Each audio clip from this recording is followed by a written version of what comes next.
Are you tired of being a loser? More than that, are you tired of being a victim?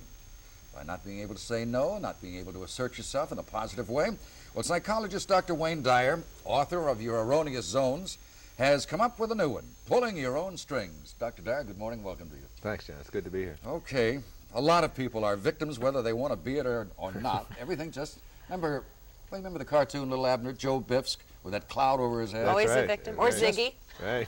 You're saying you can turn it around. Oh, absolutely. Yeah. Most people are victims because of choice or because of expectations. People expect to be victimized. They think they're not very strong, or they're not very capable, or they don't have very high aspirations. If there's anything that I think people suffer from in this country, it's that not that they fail to achieve so much as that they fail to aspire. They don't have a sense of their own internal capacities and greatness or abilities to handle just about any situation. Well, we've talked about that before, but how can a book tell you how to do this? Well, a book can't do it for you. I'm the first one to admit that. Absolutely. Just like going to a psychiatrist cannot make your life any better. I'm convinced of that. Nor can a Valium or anything like that. It has to be something that you do internally yourself. It can provide you guidelines. It's very much like if your car breaks down and you got your repair manual there. You can say, well, why isn't this manual fixing my car? Manuals don't fix cars. They can just give you the information. You either do it to yourself or you don't. But can the book give you a way to rate yourself as far as how victimized you really are? Yeah, I think so. A lot of people are very critical of books and self-help books and whether or not they can really be helpful to people and so on. And I know in my own life I've been really influenced by some very significant writing of people who've lived before me. A lot of poets, a lot of the great, even Mark Twain, reading people. Books have really influenced my life. These kinds of books influence people's lives today. I know it from the mail that I get. And well, what's step one? After you've read the book. Step one is to change your expectations around. Like every situation you go into, all right, you got who victimizes people the most in our culture? Family members, your parents telling you that you ought to be the way they want you to be, your children telling you that they expect you to make their lunches for them, they expect you to pick up after them, and so on. Bureaucrats, our government, clerks, people like that, waiters, tipping when you're getting bad service, all of these kinds of things. Yeah. You just change around your expectations. You say, I am not going to allow this person or this institution to get me. I'm not going to try to change it for the whole world. But Wayne, how specifically, I feel sorry for mothers who are victimized every day. I mean, by husbands and by kids. They have no self left. They give everything, but they've taught themselves that. They've said to their husbands or their children, it's okay. You can push me around. If you want to get angry at me or upset at me, then I'll take that. And I believe you get treated in life the way you teach people to treat you. If you've taught people that you're going to be a dish rag or you're going to be somebody who's going to clean up all the time and you're not going to have any esteem for yourself, then naturally people are going to come along and just do that to you. But it's a desire to be approved, to be loved. So now you're saying no more Mr. Nice Guy. I don't think people are loved. I think it's a myth that you love dish rags or that you love people. I think people respect strength, not weakness. And you stand up to somebody, you say what's really on your mind, and at first people will feign it. They'll fake it. They'll say, oh my God, you've really hurt my feelings. That's a strategy. That's a technique to get you.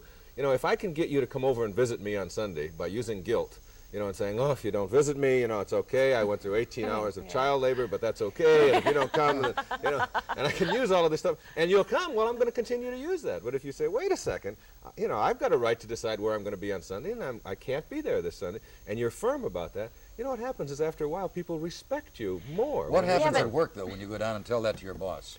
The very same thing I'm talking about. You're fired. No, hardly ever. And even if you are, it's generally for the better.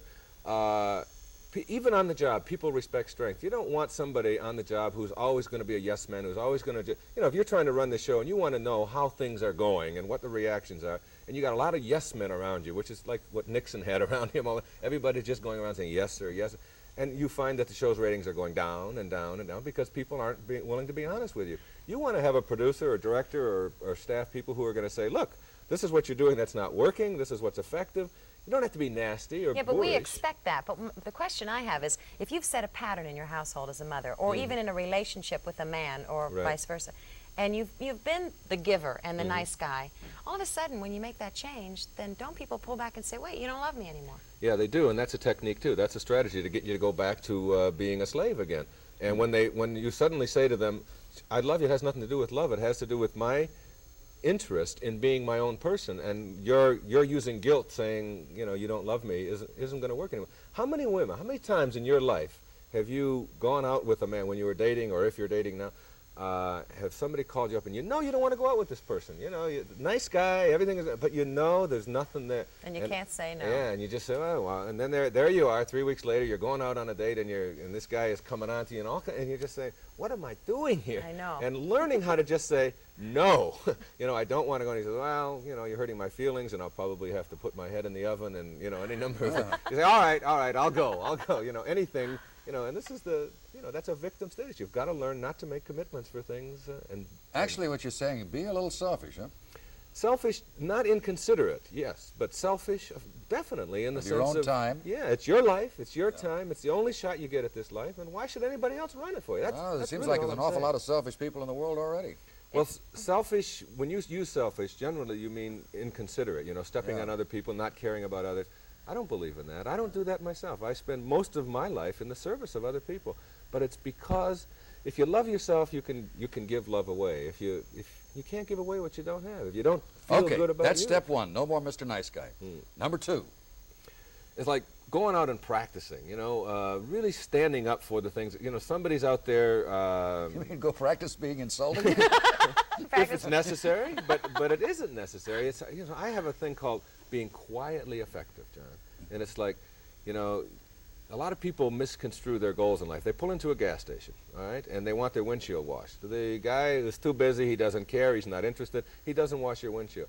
This person who wants his windshield washed forgets his goal. It's just to have a windshield washed, that's all. He now says, I'm going to reform that guy. How dare he treat me that way? Who does he think? And and this guy's behavior is suddenly controlling them emotionally, and your goal is just to simply say, look, would you mind washing my windshield? You don't have to give a lecture. If the guy says, look, I'm too busy, you say, well, now I'm going to talk to the manager or whatever. You know, you go on to the next step. Or you get out and wash it yourself if necessary. But you don't allow other people's behavior to be the controlling thing of your emotions in your life, whether that's that clerk there or whether it's your husband or your children. Well, you said something about explanation. What about people that feel like they've got to give a long, drawn-out explanation with 1,000 reasons and excuses? They become victims, you know, and then somebody at the end, you know what they'll say? I just don't understand you. Yeah. Oh my God, he doesn't understand me. I better straighten up. I better go back and I better start washing his underwear or confident whatever. versus cocky. I mean, confident versus insulting. I mean, is there a fine line? Do you have to relearn that? The very specific line. Confident means standing up for what you believe. Cocky or abusive or conceited means trying to convince other people of how terrific you are.